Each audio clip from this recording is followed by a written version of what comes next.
Good morning, everyone. Lots going on as usual. Today is, what day is it? Thursday, November 13th, 2025. U.S. trade seems to be very, very low on the priority list for Canada.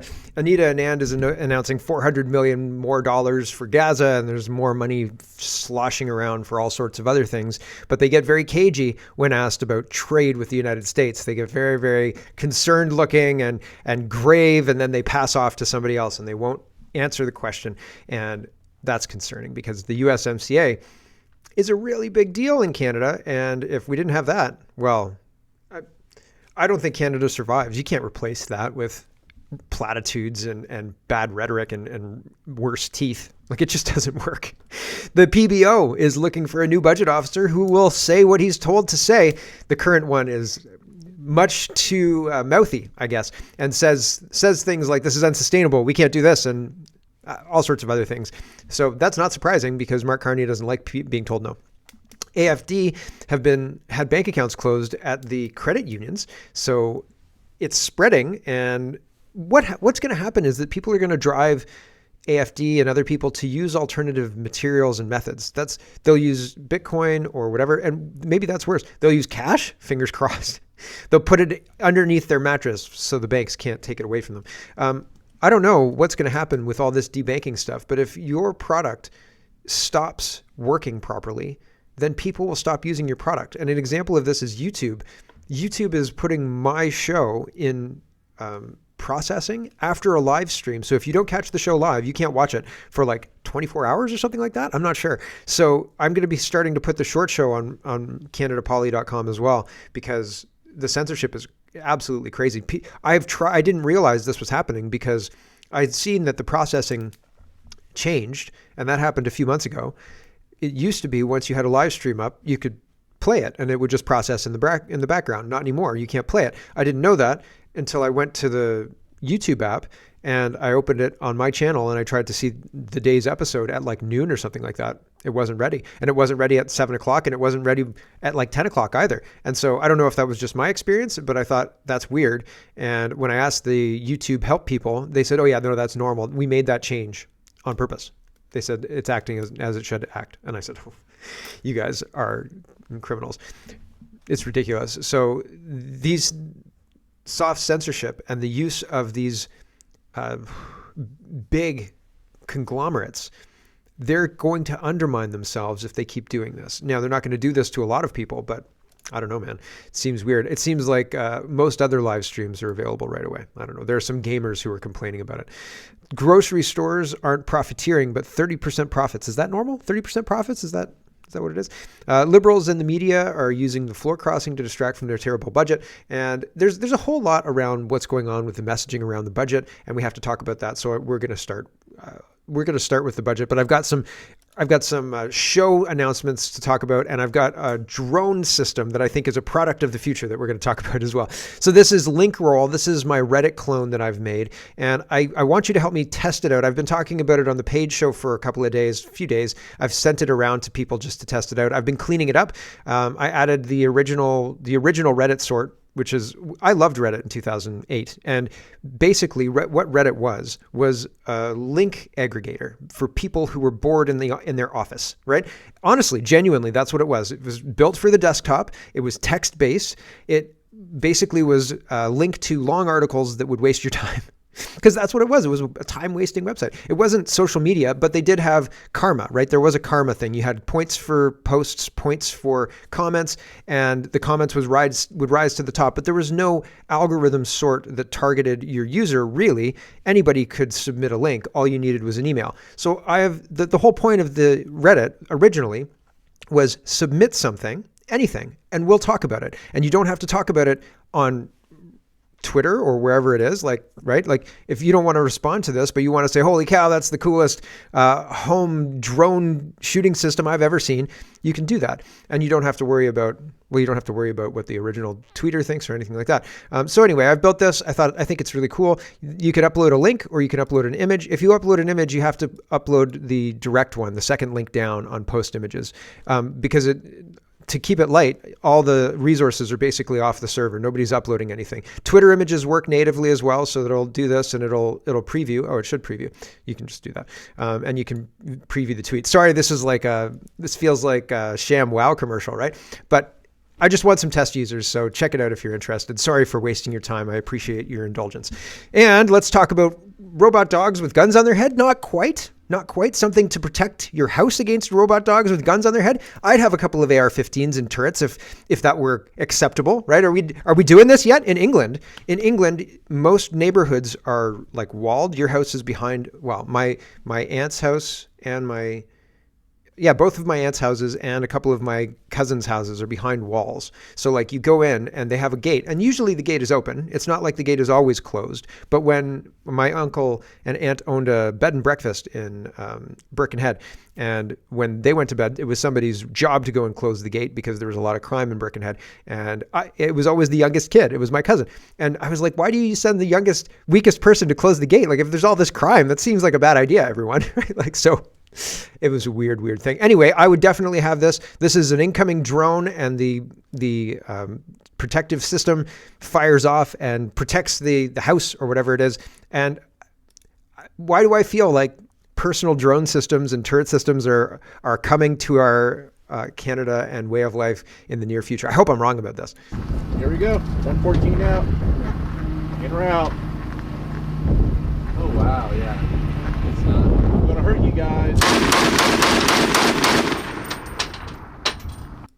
Here we go. All right, so soon you will need a targeting system because you won't see the incoming drone, but maybe the AI assisted targeting system will.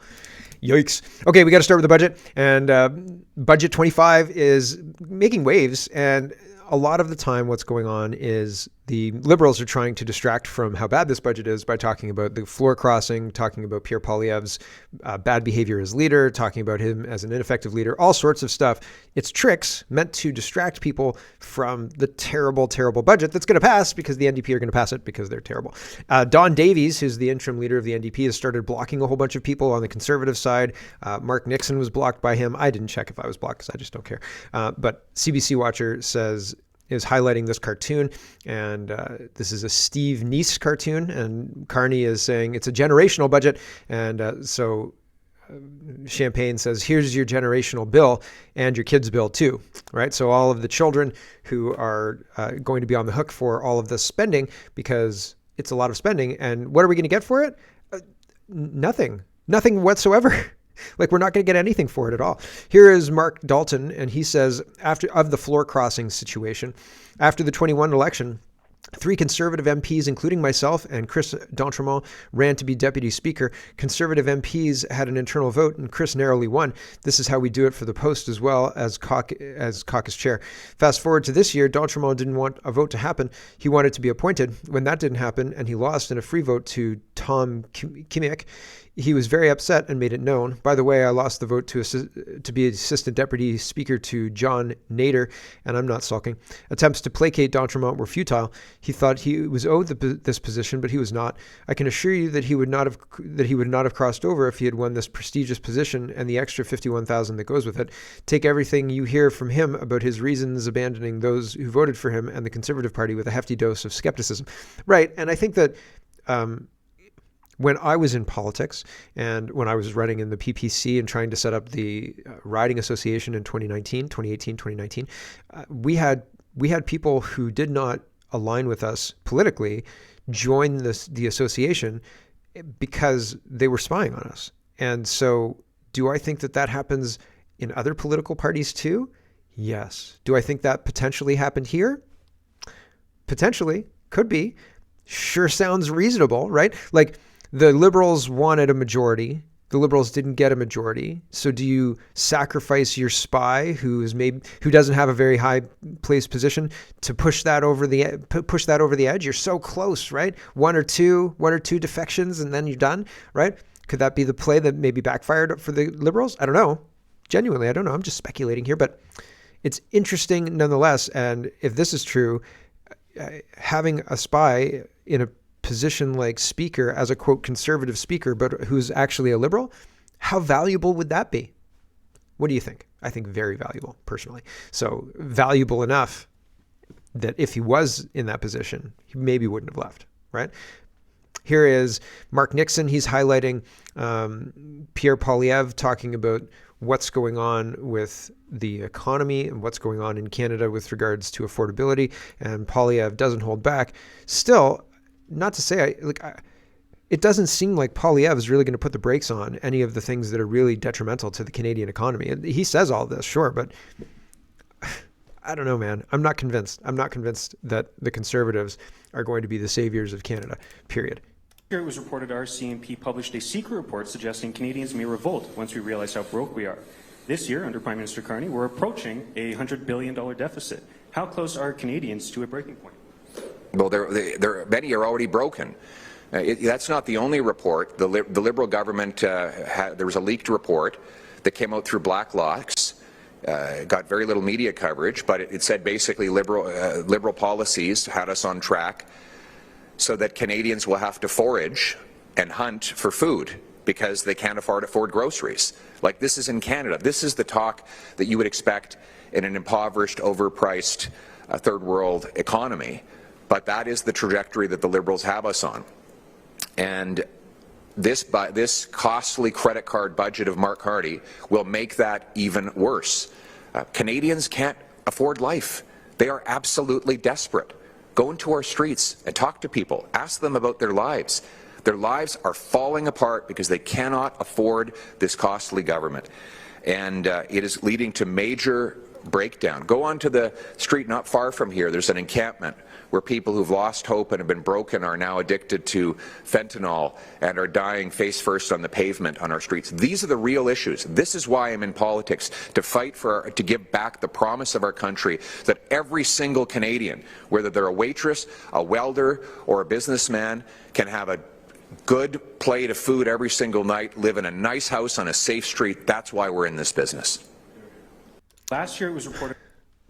Maybe, but also, right, I wonder if the dairy cartel pads people's pockets in the Conservative Party. Why don't we put that on the table? Why aren't we talking about American trade, right? Why aren't we talking about how disastrous this budget is? So, CTV News is running cover for the Liberals. This is genuine, honestly. This was posted 7:20 a.m. November 13th. That's today. Is today Friday? No, it's not. It's Thursday. Okay, I was going to say it's Friday. CTV says Carney's first budget wins support for infrastructure and immigration plans, according to a poll. Nope. Absolutely. It's a disaster. This budget is a disaster. Okay. Kirk is highlighting this, and he says the carrying cost of budget 25 will hit record levels and is set to stay there essentially forever. Canadians will be paying more in interest cost on federal debt than they collect in GST, and more than Canada health transfer dollars are. So don't tell me your health care is free. Over $76 billion will go to bondholders every year and zero towards services. So to carry this debt, it costs money to carry the debt, right? And so when that bill comes due, and it's coming due, it will eat up the cost of other things that Canadians expect. Used to be called entitlements, but now, I don't know, it's pretty expensive. Do you want some aid with that? You sound sick.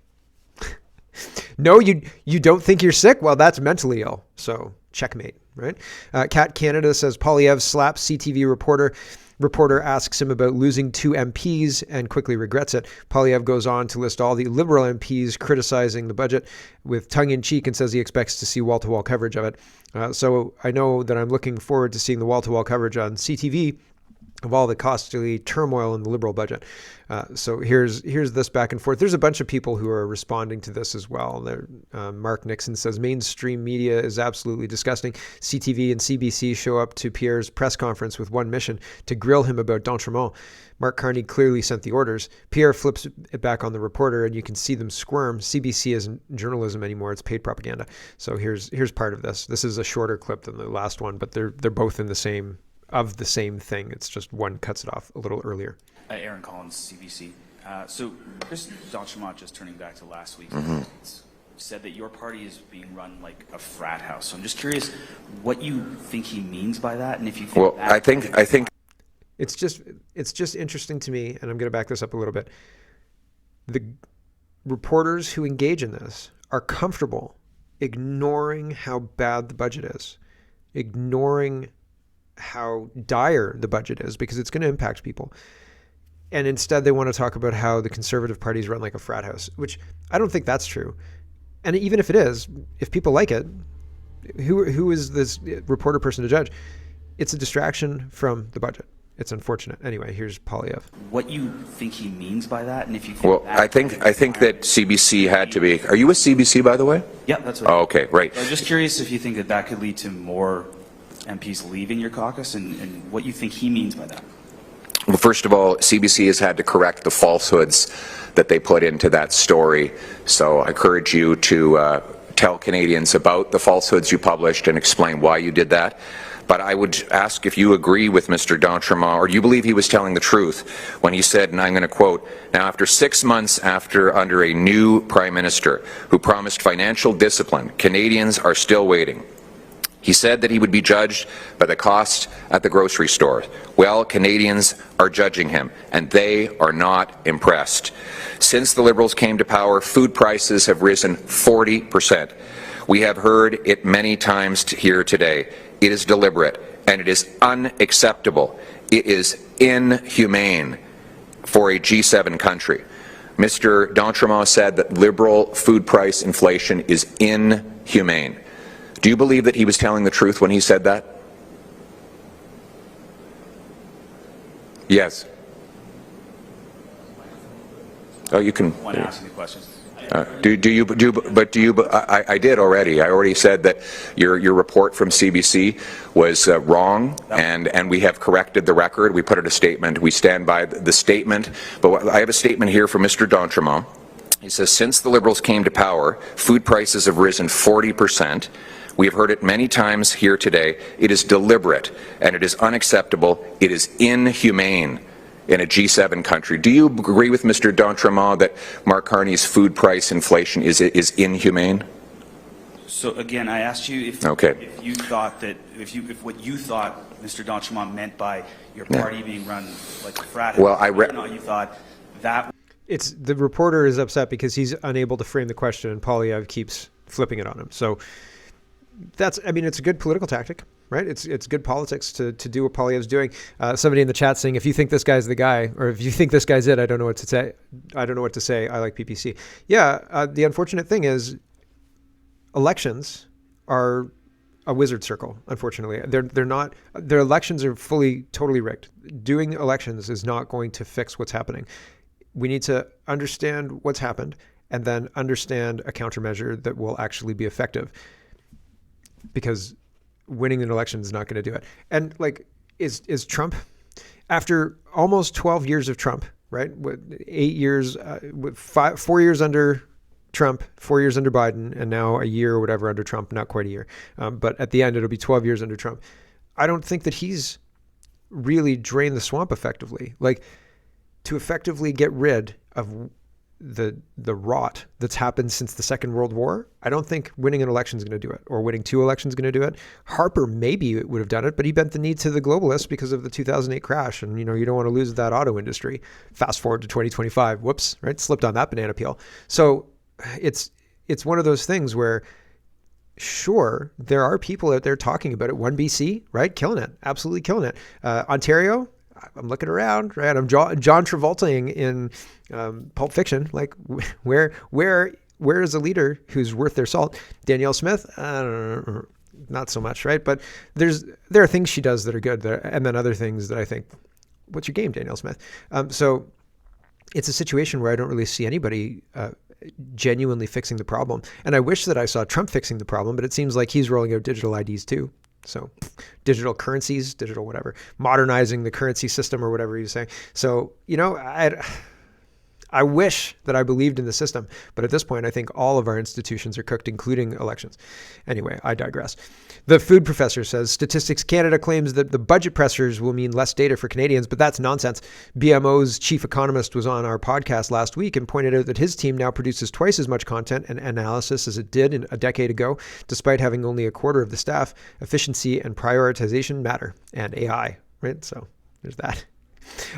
Greg says, don't you dare question King Carney. Let's talk about money. This is Grab Bag of Governance Money Edition. And CBC is reporting, we're already at 20 minutes. I talked about link roll far too long. CBC is reporting Ottawa seeking a permanent parliamentary budget officer with tact and discretion. So not one of these guys who goes out there and says what's actually going on, right? Interim PBO has been highly critical of government spending plans. Yeah, here is Michelle Ferreri, and she says, the guy who called out the Liberals' disastrous economic and fiscal policy is getting the boot. His words, shocking, stupefying, unsustainable. Control the message, control the people. This is full-blown propaganda. The Liberals are ruthless, right? So she's responding to this, and Jason Jacques, is the guy who's being ousted. And this is reminiscent of all of those upper echelon military leaders who were ousted over various scandals. Well, like they cleaned house, right? And so it seems like now they're cleaning house in the PBO to make sure they have people who will say exactly what they want to say. They cleaned house before COVID, right? To make sure they had people in place who would say what they were told to say.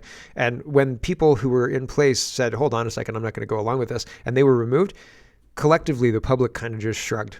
Isn't that weird? That seems weird to me, right? So I don't know. I don't know how this is going to go. Steve says, Jason Jacques, parliamentary budget officer, calls Liberal Party spending shocking, stupefying, and unsustainable. And of course, they fire him. And he's gone. So cool. Jeffrey Rath says, of course, Mark Carney needs a new parliamentary budget officer. He needs one that can't do basic math, right? So all these DEI hires and all these DEI pushing them through and not teaching kids math and stuff. This was the reason. It was the long game, right? We need to put somebody in power who has no idea of the math of it, but will definitely approve everything we do. Great. Let's go to a Canadian university. The food professor says, new financial report from Loblaws today. Okay. Two things. I heard Jagmeet Singh bang on and on endlessly about grocery stores profiteering, and I didn't think that was true. But is 30% profit like usual? Is that what a business usually runs on? Like, I don't know. I have my little business here is not a usual business, right? It's not like a mall kiosk or something like that. I'm not selling candles or anything like that. Maybe I should sell candles, but it's not a usual business. So I don't know what the profit margin on a normal business is, right? I know what my profit margin is, but it's wildly ridiculous compared to like a regular business. So, or a non-online business. I'm sure online businesses have a higher profit margin, but like, I'm trading time. It's not often you can trade time and like I make my time into this product, right? Like the show that I'm sharing with you here. And then that product generates me a little bit of money. And so that's a business, right? It has to be run as a business, as YouTube and everybody else are kind of being weird about it. But when you talk about like Loblaws, is 30% profit, is that normal? Is that like a regular thing? I should check. I'm not sure. Because as I understand it, Loblaws operates on a tight margin, but maybe just volume, right? They do a lot of volume because Walmart operates on a tight margin, 3% margin, right? So they don't have a lot of wiggle room. But is it just volume that they can have like a 30% bump? That's crazy, right? Like that's a really good profit margin, isn't it? Anyway, I don't think that the politicians are telling the truth when they say that the grocery stores are profiteering. And then I've only got from 2022, so I'd like to see from like 2000 to really make my mind up about this. But Food Professor says, new financial report from Loblaws. Loblaws' retail gross margin has remained remarkably stable between 31 and 33% since 2022. Despite repeated claims of price gouging, the data tells another story. Margins haven't spiked. They've simply held steady, even as costs for energy, packaging, and labor have surged. If anything, stability in margins suggests operational discipline, not profiteering. So I was pretty convinced they weren't profiteering previously, but I didn't know what their profit margin percentage was. So let me know in the comments. I'm going to have to check into this because I don't know. 30% seems high. But at the same time, like good for them. I'm glad they're so profitable. Could probably reduce the prices a little bit. CTV News, I'm mostly kidding because a lot of the time, again, 3% margin, they don't have a lot of control on the price, right? The end price is what it is. They build a whole bunch of their operational stuff into their pricing. We need 25% or whatever it is bump from the wholesale price, and that's a 3% margin. Anyway, I don't know. CTV News says Health Canada won't explain a $20 million in pharmaceuticals lost from national stockpile. $20 million of pharmaceuticals lost? And they're not going to explain anything about it? That seems suspect. Is our government operating an international drug cartel without telling us, and without profit sharing?